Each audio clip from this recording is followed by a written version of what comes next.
Bonjour et bienvenue dans Effet d'optique, le podcast qui explore des sujets de société liés au monde du travail et qui pousse à débattre. Chaque épisode part d'un mot ou d'une valeur que nous allons décortiquer ensemble dans le but d'aller au-delà des apparences et de vraiment comprendre ce que cela signifie pour chacun à travers des questions ouvertes inspiré de la méthode que j'utilise en coaching. Je m'appelle Aurane, je suis coach spécialisée en alignement professionnel et mon rôle est d'accompagner des personnes en quête de sens à créer une carrière qui leur ressemble. Je m'appelle Aurane, je suis coach spécialisée en alignement professionnel et mon rôle est d'accompagner des personnes en quête de sens à créer une carrière qui leur ressemble. Aujourd'hui, nous accueillons Léa, kinésithérapeute et coach sportive, et elle va nous accompagner dans un épisode dédié au mot du jour, dépassement. Le dépassement de soi, cette quête qui nous pousse à aller toujours plus loin, façonne notre manière d'aborder les défis et les ambitions. Pour certains, il est une évidence, un moteur indispensable pour progresser, pour se surpasser afin d'atteindre des sommets qu'ils pensaient inaccessibles. Pour d'autres, il est peut-être source de pression, une course effrénée qui les éloigne du présent et les enferme dans une exigence constante. Dans une société qui valorise l'excellence, où la réussite est souvent mesurée par des indices de performance et les sacrifices consentis, s'arrêter peut être perçu comme un renoncement, voire une faiblesse. Le dépassement de soi est-il un ingrédient essentiel à l'épanouissement personnel ou professionnel, ou peut-il à l'inverse nous enfermer dans une quête de perfection? Comment apprendre à se challenger sans s'épuiser? Dans cet épisode, nous explorerons avec notre invité la valeur du dépassement de soi et la manière dont elle peut être un levier puissant dans le milieu professionnel ou parfois un poids. Bonjour Léa. Bonjour Aurane. Comment ça va? Super, et toi? Ouais, ça va. Je suis ravie de t'avoir dans mon podcast. Depuis le temps qu'on en parle, je suis contente. Exactement. Ça fait plaisir. Avant de commencer, je rappelle aux auditeurs et je te rappelle aussi à toi que c'est des questions ouvertes qui sont un petit peu introspectives, donc possiblement assez philosophiques, comme tu as pu remarquer. Donc si tu te sens pas à l'aise avec certaines questions, si tu veux faire des pauses, etc., n'hésite pas. Le but, c'est que tu te sentes en confiance. Ça va. Pour moi. Trop bien. Nickel. Alors, Léa, est-ce que tu peux te décrire en un mot?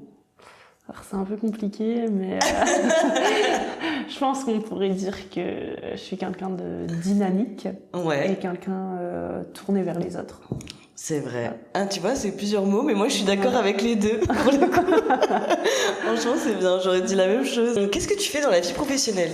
Alors moi de base je suis kiné. Ouais. Et je suis aussi maintenant coach sportive. Ouais. Et en même temps je suis sportive de haut niveau à côté. Et tu fais quoi comme sport exactement? Je fais du street workout. Ouais. Un sport pas du tout connu. Ouais. Voilà. Et ça consiste en quoi? Ça va ressembler énormément à la gymnastique, donc à la gymnastique masculine. Ouais. Donc on va être sur barre fixe et barre parallèle, et on va enchaîner des mouvements statiques et des mouvements dynamiques. Stylé. Voilà. Et ça fait combien de temps que tu fais ça? Ça va faire 9 ans. Ah ouais. Voilà. Stylé. Ça commence à faire un petit moment. Mais grave, trop bien. Donc, quelle est la valeur qui finalement te drive au quotidien et qui t'a poussé à exercer en fait ton ou tes métiers du coup? Je dirais que c'est le dépassement de soi. Ok. On en avait parlé. Ça veut dire quoi pour toi le dépassement de soi?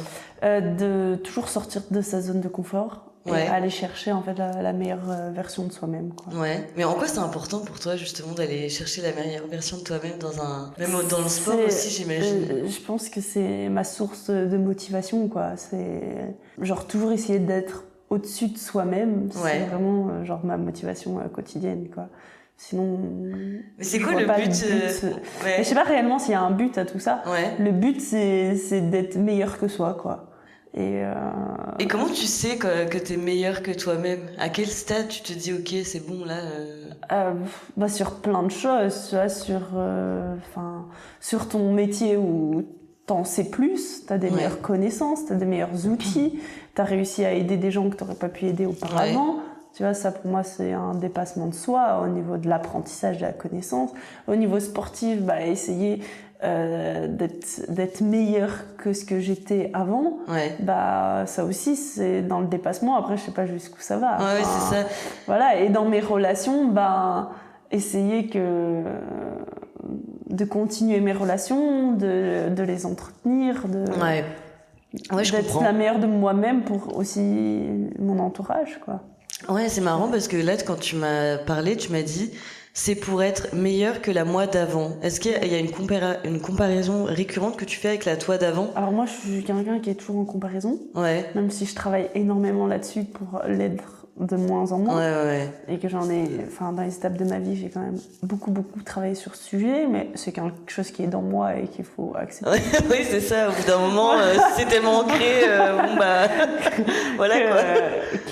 Oui, ouais, j'ai une comparaison permanente. Et Ouais. tu ressens quoi quand tu te dis justement, là, j'ai le sentiment d'être meilleure que ce que j'étais avant quand tu fais cette comparaison? Je suis fière de moi et je suis fière des choses que j'ai mis en place pour être meilleure. Et maintenant, j'ai beaucoup travaillé aussi là-dessus, en coaching mental, en préparation mentale et tout. Sur, ok, en fait, je peux être fière pas que du résultat, mais du processus. Parce que le processus m'aura aidé à avoir beaucoup de choses pour, même si le résultat n'est pas là. Par exemple, en compétition, quoi. Oui, c'est ça. Ou avec un client sur les objectifs qu'il a. Même si t'as peut-être pas réussi à l'emmener dans les goals qu'il avait, et au moins tout ce que t'auras fait, ça a du positif pour autre chose, quoi. Et ça, t'arrives de mieux en mieux à le faire ou pas? Ouais. Genre maintenant tu te dis ok, c'est bon, le chemin aussi est bien à prendre en compte. Je pense qu'il sera toujours. Enfin, je suis quelqu'un qui a vu quand même beaucoup de psy, sur différentes périodes de ma vie, donc je pense que c'est un processus personnel que tu fais toute ta vie. Mais je pense que là, sur les derniers trucs sur lesquels j'ai travaillé depuis un an, ça a vraiment eu un gros déclic chez moi. Ouais, c'est intéressant. Ça vient d'où, selon toi, ce besoin de dépassement? Ça vient de mon frère, je pense, de la relation que j'ai avec lui. Ah, c'est vrai? Oui, on a toujours été en compétition l'un envers l'autre. Ah, c'est intéressant. Ah, c'est marrant. Et enfin, moi j'étais en compétition avec lui pas vraiment avec moi, mais c'est mon grand frère et il voulait mettre de la compétition avec moi, mais après lui il s'en foutait si j'avais mieux. Oui, c'est ça, c'est un peu comme un jeu. Mais moi, c'était mes objectifs. Ah, c'est marrant. Depuis toute petite. Ouais, donc depuis toute petite, tu t'es dit, vas-y, c'est bon, je suis dans la compète, quoi. Ouais. Ah, c'est fou, ça. Donc ça a quand même beaucoup de négatifs là-dedans, mais je pense qu'il y a eu plein de points positifs grâce à tout ça aussi, quoi. Oui, c'est quoi les points positifs, justement? Ça t'a permis quoi de me dépasser, je pense. Ouais. D'aller chercher plus loin. D'aller chercher... Par exemple, nos compétitions, ça pouvait être sur notre note de brevet, sur notre note de... Ah ouais? Ah putain! Ah ouais, c'est vraiment sur des trucs de tous les jours, quoi. Des trucs de tous les jours. C'est pas que le sport, non, pas que le sport. Sur les trucs où en fait on pouvait être comparable. Ah, c'est ça. Sur le sport, on faisait pas les mêmes sports, donc on pouvait pas réellement être comparable. Sur les trucs où on pouvait être comparable, le ski par exemple, on faisait le ski ensemble, les trucs où on pouvait être comparable, là... Ah, c'est ouf! Voilà. Ah, c'est trop marrant. Je pense que tout ça, ça part de ça. Ouais, c'est ça. Je pense que ça m'a permis d'aller chercher beaucoup plus loin à certains moments. Et ça m'a donné en fait un esprit compétitif. Et je pense que cet esprit compétitif, je l'ai aussi des coachs que j'ai eu en sport quand j'étais petite. Et pas spécialement de mes parents parce que... ils ont toujours été fiers dans tous les cas. Enfin, ils m'ont pas poussé à la compétition. Ouais, c'est ça. C'est moi qui ai poussé pour faire ça. Je pense dû vraiment au coach et aux ils sont sportifs, tes parents, ou pas du tout, de base? Alors, pas du tout. Pas du tout? Ah, c'est vrai? Voilà, mon père a commencé le sport à 40 ans. Ok. Donc pas du tout quand on était petit. Donc non, pas du tout. Et ma mère, non, est pas du tout sportive. Mais après... Enfin, je pense le fait qu'on soit sportif, moi je sois sportive, mon frère aussi l'est beaucoup, ma soeur un peu moins. Mais le fait que je sois sportive, c'est aussi grâce à ma mère parce qu'elle m'a permis de faire tous ces sports. Oui, c'est ça. Elle t'a donné l'opportunité. Elle m'a emmenée à tous mes sports quand j'étais petite et on habitait, j'habitais dans le sud de la France à Nice, mais un peu dans les hauteurs. Donc sans voiture, tu fais rien. Et ma mère m'a emmenée toujours à droite, à gauche à toutes mes compétitions. On était dans des week-ends et moi j'avais natation synchronisée le samedi, je voulais pas rater mon entraînement. Elle faisait l'aller-retour pour m'emmener. Donc, mais attends, même si elle est pas sportive, elle m'a permis de me développer là-dessus. Mais t'as fait combien de sports, juste moi, par j'ai curiosité? pas fait énormément de sport. J'ai fait beaucoup de natation synchronisée. Ok. Donc ça, j'en ai fait de mes 8 ans à mes 22 ans, je dirais. Ok. Ah ouais? Ouais, putain. Ouais. Et t'as arrêté il y a pas longtemps, en fait? J'ai arrêté en venant en Belgique. Donc, 21. Ok. Ouais, 21. J'ai arrêté avant de venir en Belgique. Et après, j'ai fait beaucoup de danse. Ouais. Au collège et tout. Genre quoi comme danse? Danse contemporaine, Ouais. au collège. Il y avait moi j'avais ça aussi. danse. Ouais. Donc ça, on faisait... Enfin, j'ai fait option danse du coup, au collège, au lycée. Trop bien. Là-dedans. Et après, beaucoup de ski quand j'étais petite. À Nice, les stations de ski sont juste à côté. Trop et du bien. coup, dans la petite ville où on habitait, mes parents pouvaient me laisser le matin à 7h30, le mercredi, au bus, et on me récupérait à 19h et j'allais passer la journée au ski. Ouais, c'est génial. C'est trop cool. Beaucoup de ski, quand j'étais moi, je viens pas de la même région. Hein. Moi, il n'y avait pas ça, en fait. Si tu voulais aller au ski, t'avais 4 heures de route, voire plus à faire. Là, on avait 1h30. Ouais, ça va. Franchement, c'est à côté, quoi. Non, c'est à côté, c'était trop bien. Est-ce qu'il y a une situation dont tu es particulièrement fière par rapport à justement ce dépassement de toi? Ou même plusieurs? Oui. Au niveau du sport, actuellement, là, je me suis cassé le poignet il y a 3 mois. Et tous les médecins m'ont dit non, il n'y aura pas de compétition avant 3-6 mois. Au final, ils ont vu comment ça évoluait positivement, mais c'était un peu chaud quand même. Et au final, j'ai quand même fait les championnats du monde de mon sport 2 mois après. Oui, quand même, c'est pas rien. Et ça, je pense que j'en suis fière d'avoir continué en fait à m'entraîner, ça n'a pas été loin d'être facile. Hein. J'ai beaucoup pleuré, beaucoup travaillé là-dessus. C'était vraiment une période très très très difficile, mais où j'ai réussi quand même à continuer à m'entraîner en adaptant énormément. Et ça m'a permis quand même qu'au final, je me suis préparée en 2 semaines à mes championnats du monde. Incroyable. Et j'ai quand même pu faire cette 2e place. Et je pense que ça, j'en suis fière de ne pas avoir fait « Ok, on abandonne tout et on voit quand je suis réellement capable de me remettre au sport. » Et franchement, t'as persévéré, quoi. Voilà. C'est chouette. Après, au niveau, je pense, de mon métier, j'avais fait la PACES, première année commune en France pour les métiers médicaux. Qui n'est pas facile du tout. Là, je voulais faire médecine, moi, quand j'étais petite. Ah, c'est vrai? Ouais, je voulais faire chirurgien, c'était très clair.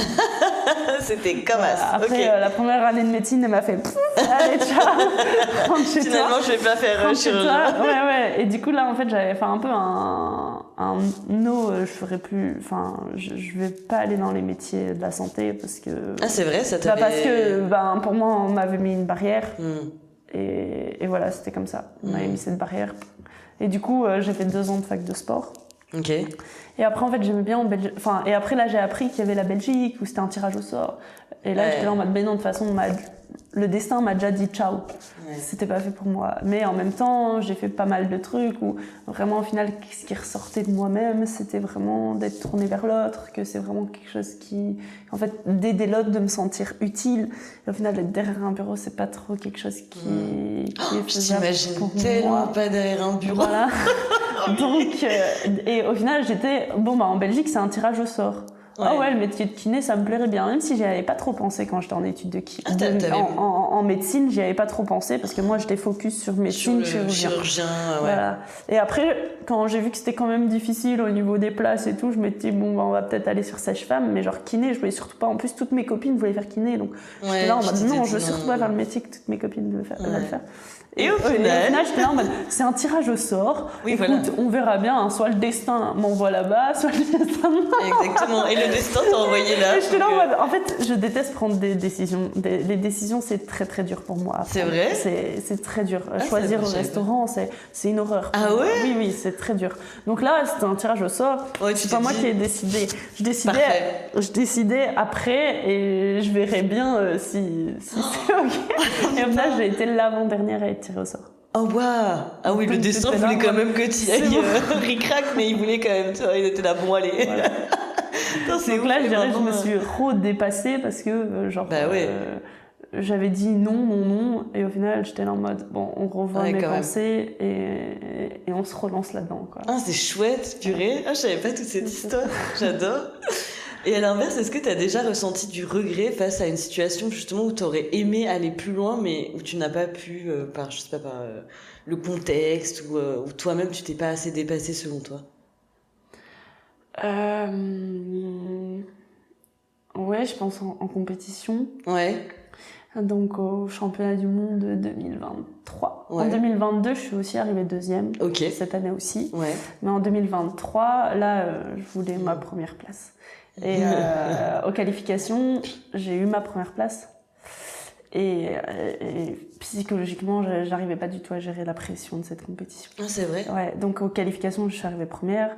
J'avais genre 16 points, celle d'après, elle en avait 9. Donc j'avais vraiment eu un gros gap et j'étais là en mode c'est bon, c'est pour moi, je m'y voyais. Et en fait, à la finale, j'ai commencé ma performance, tout s'est bien passé. Et après, une fois, j'ai fait une partie statique dans mon sport et après une partie où tu es sur la barre, où il y a beaucoup plus de peur, je dirais, et où le psycho rentre beaucoup plus en jeu. Et là, je suis arrivée sur la barre et je voyais plus rien. Je voyais tout noir et j'arrivais plus à rien faire. Je me balançais, j'avais peur sur un petit truc et mon corps s'est stoppé sur tout. Genre, j'ai lâché mentalement, quoi. J'arrivais plus à rien à faire et du coup, je suis partie. J'ai pleuré sur scène. Oh non. Donc là, c'est un moment où j'ai pas réussi à passer au-delà je dirais, de la pression que j'avais. Ouais, c'est ça. Je me mettais en fait, c'est la pression, selon toi, qui t'a fait en mode la blackout. pression, la fatigue, tous les facteurs externes. Ouais, c'est ça. Physiquement, je pouvais largement le faire. Ouais, c'est plus mais c'est les facteurs psychologiques externes.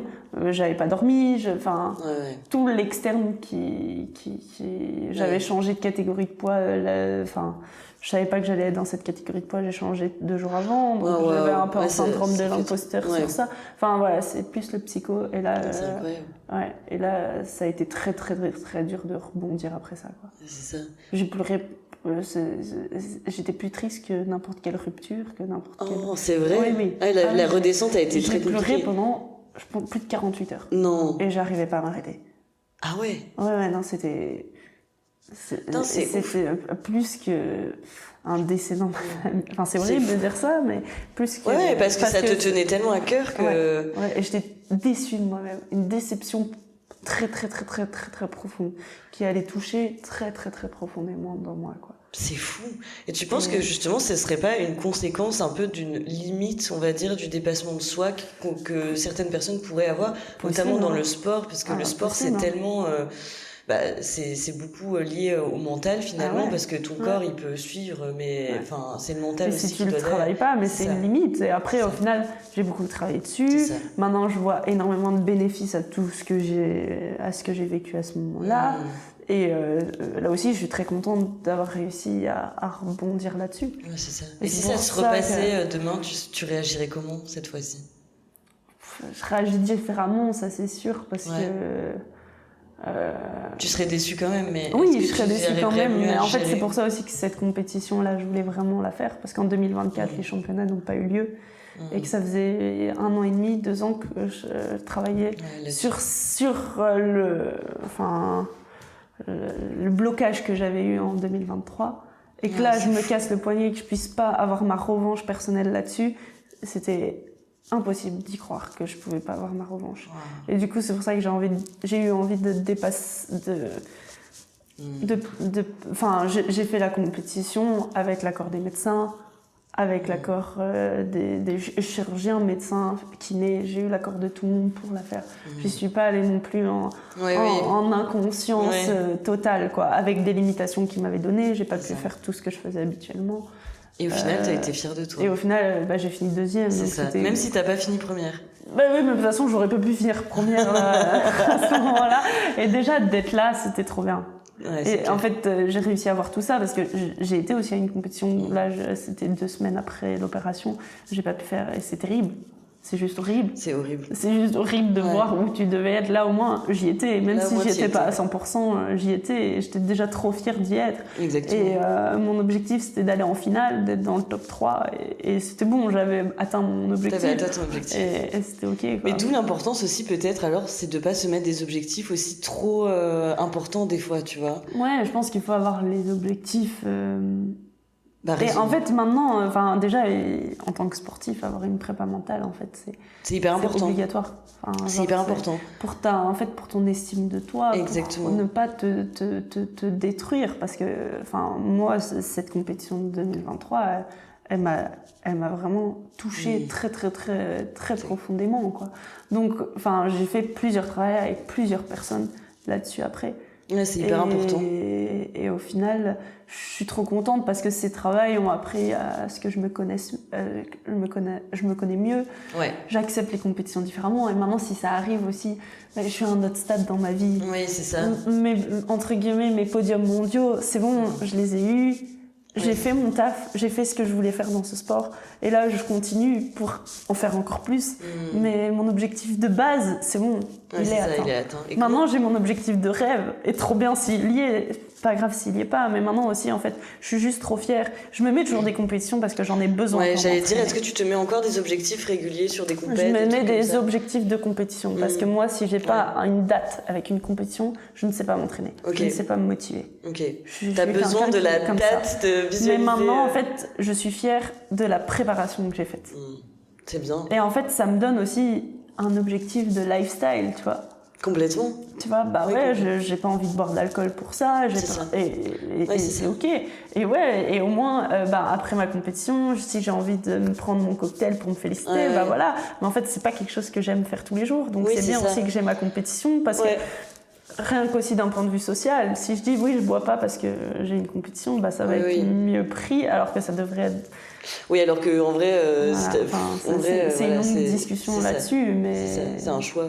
C'est un choix qu'il faut être respecté par tout le monde et qui est un très bon choix. C'est pas un mauvais choix. Oui, surtout pour ta santé. D'alcool, Voilà, pour ta santé, c'est un très très très très très très bon choix. Exactement. Mais souvent qui socialement est mal vu. Surtout dans le monde du travail.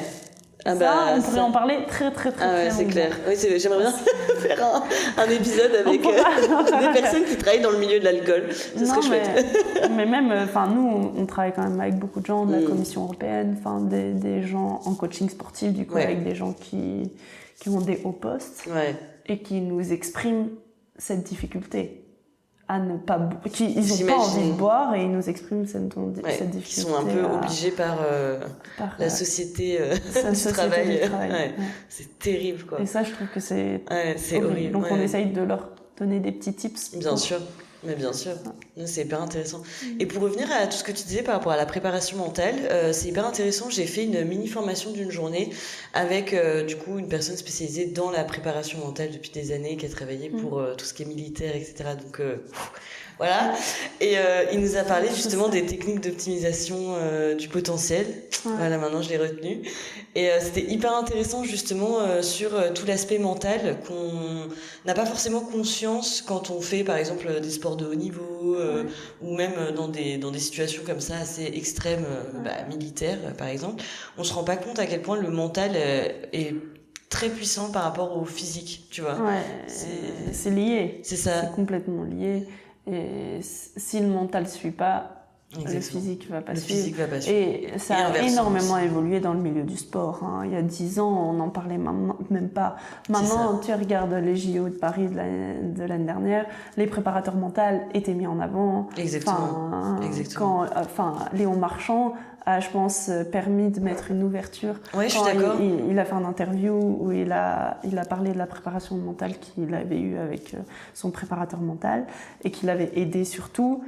Et qu'au final, son objectif, c'était pas spécialement les médailles, c'était tout ce qui était autour. Et en fait, son objectif, c'était déjà de savoir qui il était et pas comment il pouvait performer. Exactement. Et du coup, ça, je pense que lui, il a permis d'ouvrir beaucoup de portes à beaucoup de personnes là sur la dernière année, sur la place de la prépa mentale dans la performance. Dans la performance, mais c'est ça. Ouais, c'est vrai que c'est intéressant ça, ce que tu dis sur le fait de... en fait, quel était l'objectif de départ pour lui, tu vois? Parce que des fois, quand tu fais ce genre de sport ou que tu te mets ce genre d'objectif de dépassement de soi, en fait, parfois, il y a un objectif sous-jacent chez la personne, tu vois. Et c'est aussi intéressant, tu vois, sur tes objectifs, de savoir tous les bénéfices que tu as à atteindre cet objectif, mais aussi tous les inconvénients que tu as. Exactement. Et les bénéfices, de ne pas atteindre cet objectif.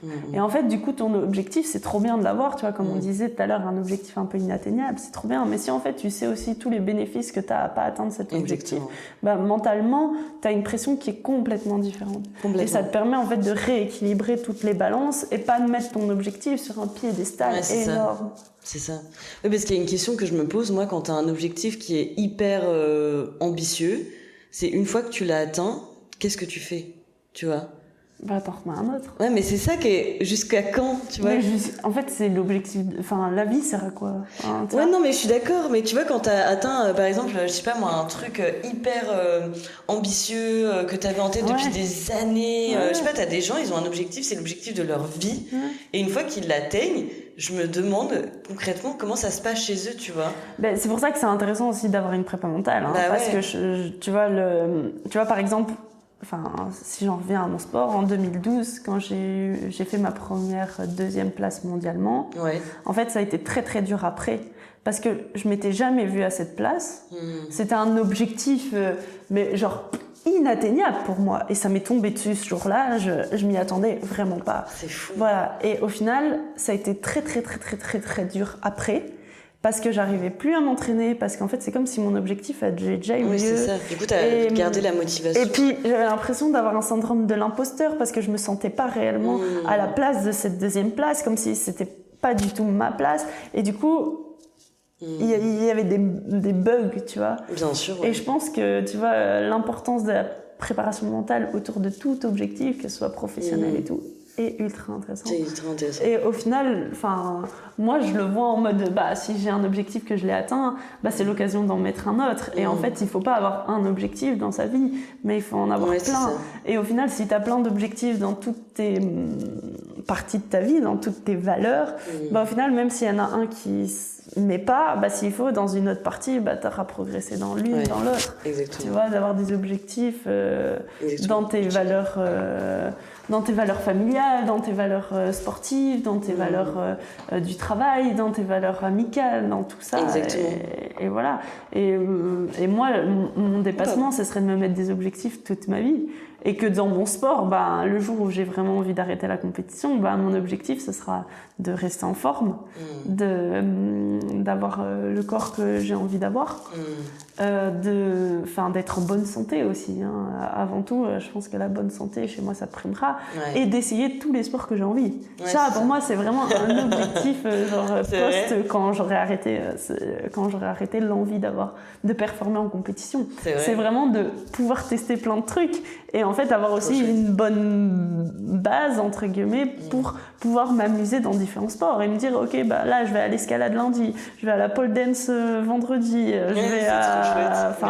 je fais mes renforcements pour être bon dans tout et pour avoir la bonne santé et pour pas me blesser et tu vois pas plus performer mais avoir des objectifs de découverte, des objectifs. Exactement, ouais. Non, c'est intéressant ce que tu dis. Est-ce que le dépassement de soi, parce que tu parles des autres aspects de ta vie, est-ce que c'est des objectifs de dépassement de soi que tu mets dans les autres aspects de ta vie? Comment ça se passe? Dans mon métier, à fond. Dans mon métier, à fond. Quand je suis sortie de mes études de kiné, déjà, je me sentais nulle. Ah oui, pourquoi? Parce que tu sors des études de kiné et tu connais rien. Ouais, t'as l'impression d'être bébé. T'es là en mode oulala. Qu'est-ce que je fous là? Oulala, mon premier patient va être un test. Non, tu t'y connais pas. Donc, directement, je me suis inscrite dans un master en cours du week-end pour continuer à me former, pour avoir entre guillemets des gens à qui help me, j'arrive pas avec ce patient, help me. Et au final, là, maintenant, dans la structure dans laquelle je me suis mise, ça me permet d'avoir aussi des gens plus expérimentés auxquels je peux poser mes questions, de me former aussi en coaching sportif, en entraînement, en nutrition, en lifestyle, qui me permet aussi d'avoir en fait plus d'outils. Et du coup, entre mon master que j'ai fait en plus et ce que j'apprends maintenant, ça me permet de me dépasser. C'est trop cool. Et mon but, ce serait de pouvoir aider d'autres kinés comme moi en m'aide maintenant. Et c'est toujours en constante évolution. C'est un métier où t'en apprends tous les jours. Et en fait, il faut complètement accepter que t'as certaines parties où t'es nul et où tu peux être meilleur. Et tu peux être meilleur tout le temps parce que la science évolue et c'est un métier où vraiment tu peux être meilleur tout le temps. Donc ça me va bien, quoi.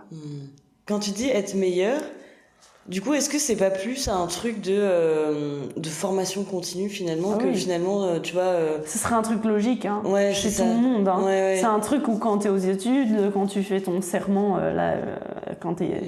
tu t'engages à te former continuellement. Ouais, c'est ça. Mais c'est quelque chose que tout le monde ne fait pas. Non, et malheureusement. Mais c'est pareil en coaching. Enfin, voilà. Et je pense que c'est dans tout. Ouais. C'est dans tout. C'est important de continuer à se former, de continuer à juste évolue, se mettre à jour en fait sur le monde qui évolue, sur des nouveaux outils, des nouvelles méthodes. En coaching, c'est la même chose. Hein. Et au final, ce qu'un kiné faisait il y a 15 ans et ce qu'un kiné fait maintenant, c'est le jour et la nuit. Enfin, genre, ça n'a rien à voir. Et même ce que les études prouvaient il y a 50 ans et ce qu'elles prouvent maintenant, c'est clair. C'est complètement différent. Donc c'est pour ça que c'est important de se former. C'est clair, c'est hyper important. Ce serait quoi l'inverse du dépassement de soi pour toi ? La stagnation. Déjà, rien que la manière dont tu le dis, j'ai l'impression que c'est quelque chose qui t'horripile, quoi. Alors, la stagnation, je comprends pas. Ça t'évoque quoi, en fait, Léa, la stagnation? Après, je pense qu'il y a des gens qui sont très heureux là-dedans, mais juste moi, je ne le serais pas. Et tu te verrais pas, c'est impossible. Je suis complètement OK.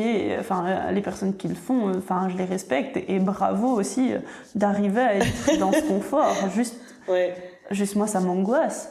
Qu'est-ce qui t'angoisse là-dedans? Genre, déjà une routine. Ouais. Tu vois, une routine, ça t'angoisse? Ouais. J'ai mes routines, tu vois, mais genre ton métier c'est toujours le même, tu vas répondre à, tu vois, c'est toujours la même chose. M'imaginer que je vais faire mes séances de kiné de la même façon dans 10 ans, ça m'angoisse. Ouais. Non, je veux que ça évolue, je veux que j'ai plus de connaissances pour qu'en fait je sois encore plus spécifique, que j'arrive encore mieux. Mais genre surtout, En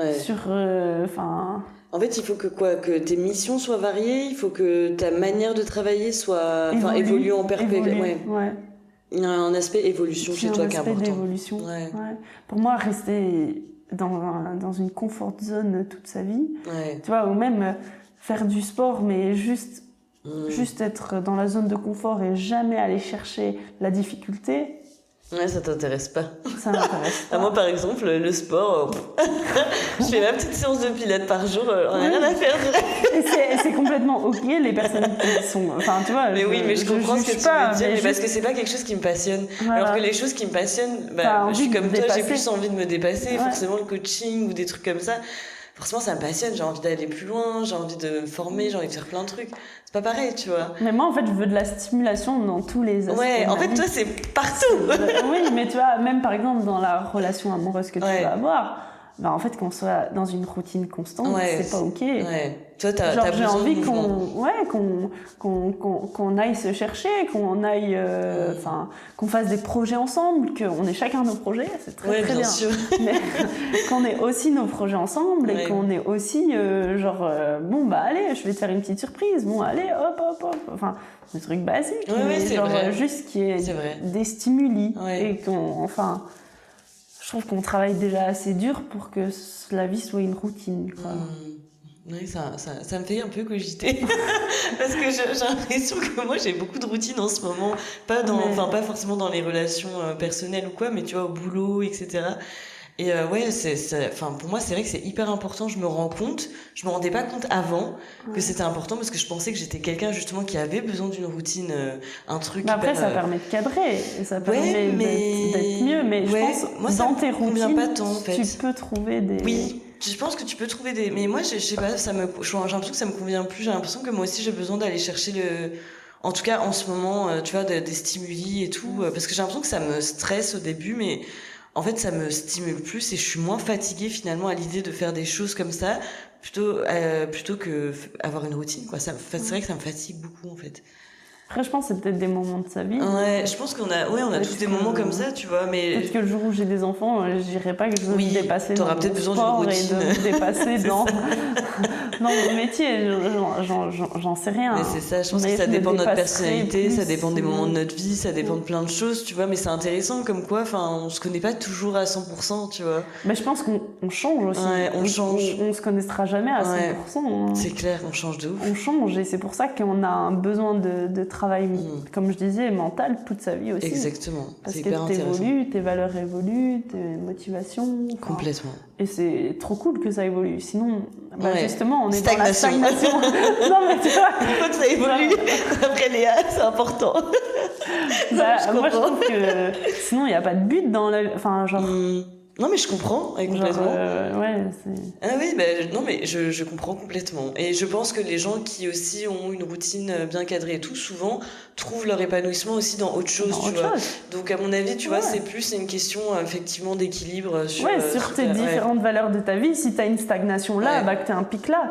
C'est sûr que le moment où tu vas, par exemple, rénover ta maison, tu vas mettre un peu moins de temps dans ton apprentissage, dans ton travail. Donc, ton travail va un peu plus stagner. Mais enfin, voilà. Ouais, mais c'est important quand même effectivement de sortir de sa zone de confort, au moins dans un aspect de sa vie, je trouve.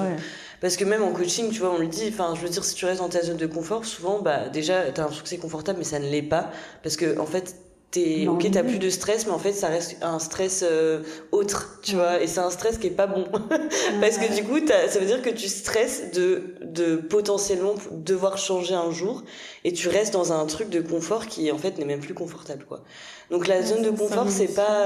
c'est un cercle vicieux, c'est vraiment pas une bonne chose, tu vois. En coaching, enfin... C'est ennuyant. Hein. Ouais. C'est ennuyant et c'est vraiment pas une bonne chose. C'est vraiment plus stressant que ce qu'on dirait. Je suis sûre que physiologiquement, il doit se passer quelque chose au niveau hormonal.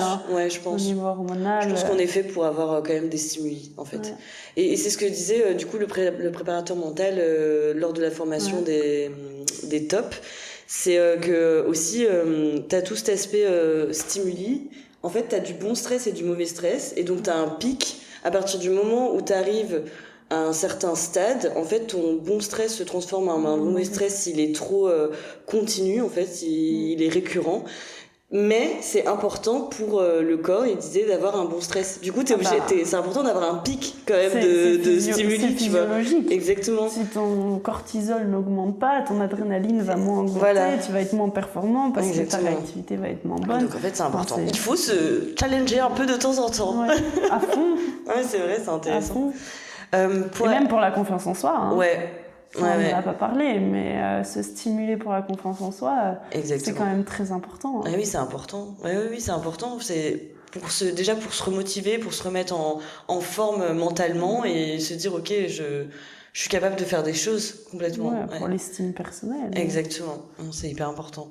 Pour partir un peu plus sur le sujet sociétal, même si c'était déjà bien ancré, est-ce qu'il y a une différence selon toi entre se dépasser et se surpasser ? Je sais pas trop. Non ? Peut-être au niveau du dictionnaire, il y aura un T'es la scientifique qui parle. Se dépasser, je dirais que c'est personnel. Ouais. Tu vois, tu te dépasses toi-même et tu te dépasses dans des choses vachement réalisables. Je dirais un peu, c'est comme... tu vois, ton rêve ultime que tu sens qui est inatteignable. Tu vois, ça c'est surpasser. Se dépasser, c'est plus mettre vraiment plein de choses en place, mais qui sont carrément faisables pour atteindre cet objectif. Genre sortir de sa zone de confort, quoi. Oui. Tu te surpasses, mais tu te dépasses.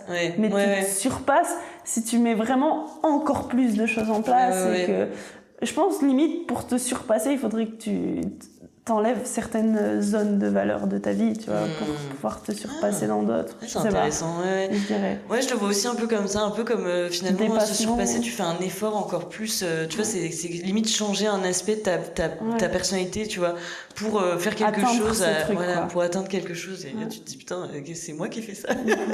Je suis d'accord. Qu'est-ce que tu penses du dépassement de soi dans notre société actuelle ? Est-ce que tu trouves que c'est quelque chose qui est mis en avant, pas assez mis en avant ? Qu'est-ce que t'en penses ? Je sais pas.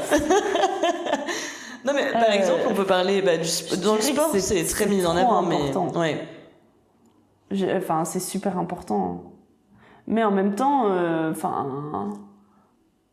faut pas se dire parce que je le fais pas, je suis nulle. Enfin, oui, non, bien sûr. Surtout pas. Enfin, il faut pas se mettre la pression. Faut pas se mettre. Oui, voilà. Et je dirais qu'il faut vraiment voir aussi tous les aspects de sa vie. Enfin, vraiment, parce que tu peux ne pas te surpasser au travail, mais au final, si t'es une femme et que t'as 4 enfants à la maison, mais que tu te surpasses pas au travail, mais en fait à la maison, c'est t'as un dépassement énorme de toi-même. Bah voilà, il faut relativiser et regarder sa vie en globalité et pas se fixer sur un point. Comme tu dis, dans ton sport, tu te sens pas le besoin de te dépasser. Pas spécialement. Ça pourrait t'aider pour autre chose. mais tu vois, dans d'autres aspects, tu te surpasses. Moi, je trouve que c'est ultra important. C'est ultra important. Comme on a dit, pour la confiance, pour l'estime de soi, je me répète, mais pour moi, c'est ultra important d'un point de vue sociétal. Mais après, est-ce qu'on le prend en valeur au travail, je dirais quand même que oui. Mais au travail, je sais pas, moi je suis un peu mitigée justement. Je trouve que ça dépend des domaines et tout ça. Ça dépend du poste, ça dépend du domaine. Mais tu vois, ça dépend parce que il y a plein de jobs de bureau où finalement, parfois on te propose pas d'évolution possible. Donc en fait, t'as pas ou alors les évolutions qu'on te propose. Peut-être. Ouais, mais des fois, t'as des évolutions même qui existent. Et en fait, ça permet pas forcément de te dépasser comme toi tu veux parce que ça correspond pas forcément à la vision que t'as du dépassement de soi. Je te donne un exemple. Moi, par exemple, avant, j'étais commerciale. Et l'évolution possible de ça, c'était de passer account manager. Donc ça veut dire, en gros, gérer la phase d'après. Donc en gros, tu fais la même chose, mais tu gères juste la phase d'après du client. Mais en fait, moi... Enfin, tu vois. Oui, t'évolues pas dans ton domaine. Voilà, c'est ça. T'as l'impression que t'évolues pas vraiment dans ton domaine. Et donc, j'ai l'impression qu'il y a plein de postes comme ça où finalement, l'évolution ne va pas remplir forcément le dépassement de soi que toi, t'as envie. Donc, c'est intéressant finalement, de soi aller chercher ce truc-là.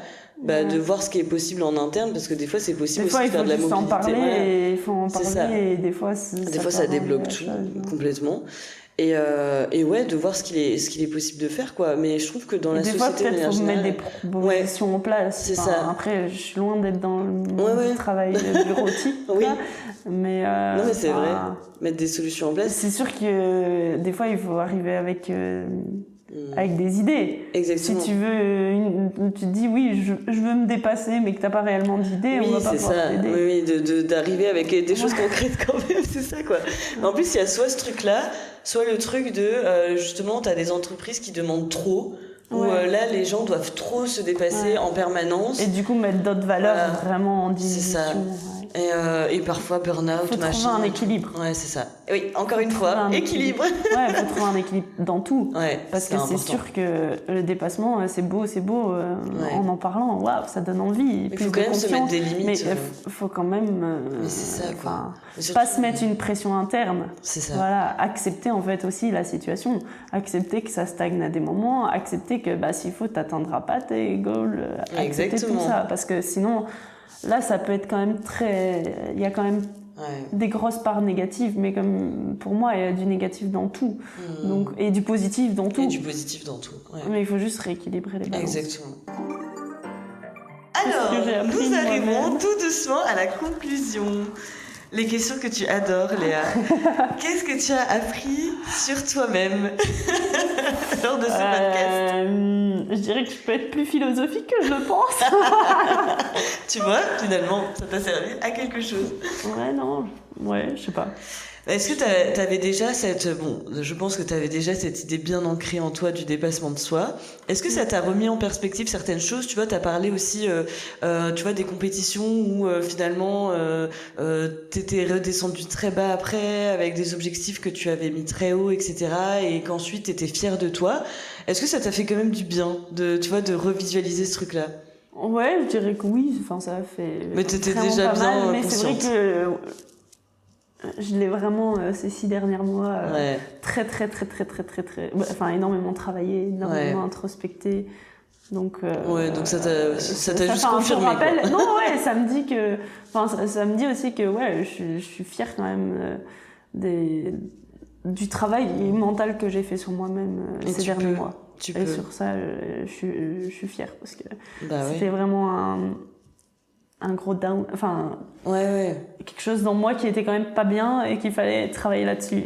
Et du coup, je suis fière de m'être écoutée et je suis sûre que j'en aurais besoin et que je suis ok de le retravailler, quoi. Trop bien. Voilà. Bah, tu peux être fière de toi, carrément. Et qu'est-ce que tu dirais à des personnes qui, justement, veulent se dépasser, mais n'arrivent pas forcément, ou n'ont pas forcément les clés pour le faire?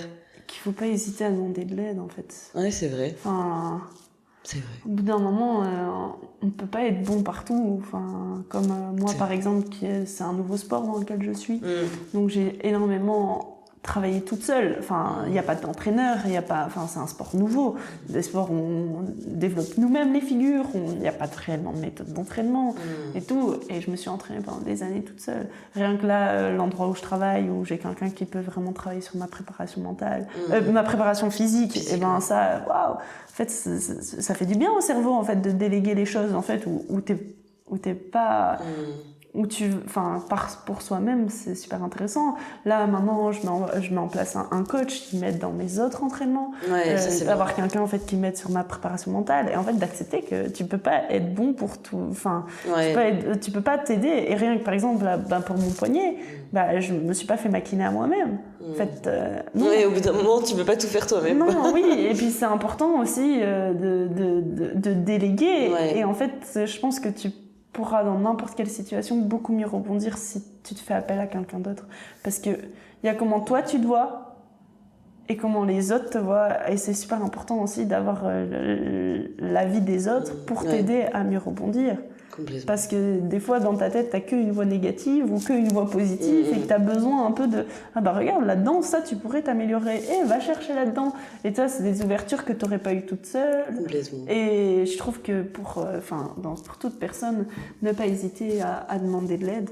Que ce soit pour du sport, t'as du mal à le faire toi-même, à t'y mettre tout seul, va chercher de l'aide. Que ce soit, t'as raté tu t'es fait virer et tu galères à retrouver un travail, tu galères à te connaître, tu sens que tu gères pas tes émotions, on va demander de l'aide, surtout. Maintenant, on est dans un monde tellement ouvert quand même et tellement... Ouais, c'est clair. Puis il y a plein de possibilités maintenant. Moi, j'apprends plein de nouvelles pratiques que je connaissais pas avant. Voilà, faut faire attention où on va aussi. Ouais. Mais...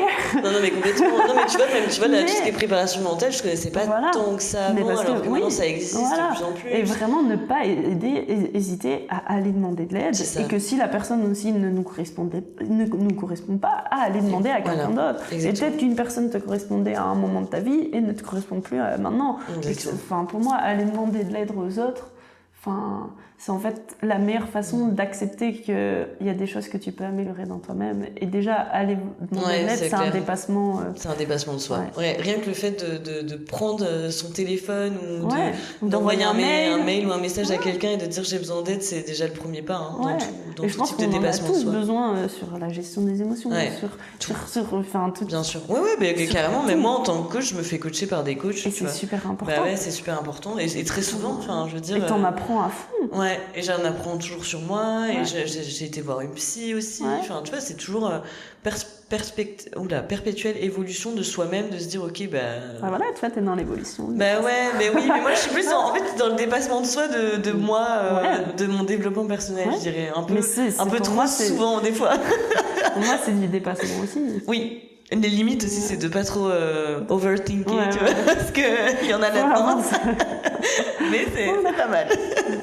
Merci beaucoup Léa pour cet échange. Franchement, c'était trop intéressant, ça m'a fait trop plaisir. Moi aussi. Franchement, trop bien. Si ce sujet vous parle, évidemment, que vous ressentez le besoin de vous dépasser afin de, comme on a dit, que ce soit dans le sport, mais surtout, moi, je fais tout ce qui est préparation plutôt mentale, coaching dans le professionnel. Donc, si ça vous intéresse, n'hésitez pas à me contacter. Toutes mes infos sont en barre de description comme d'habitude. Et évidemment, je vais vous mettre aussi toutes les infos de Léa aussi en barre de description. Donc, elle est kinésithérapeute, elle fait aussi du coaching sportif. N'hésitez pas à voir ce qu'elle fait, je vous mets tout ça. Et si vous avez aimé, n'hésitez pas aussi à partager vos expériences, parce que je sais que souvent, il y en a qui se reconnaissent, mais qui n'osent pas mettre de commentaires. Dépassement de soi, mettez un commentaire. Quelle est votre notion du dépassement de vous-même? Nous, on se retrouve mardi prochain dans un nouvel épisode.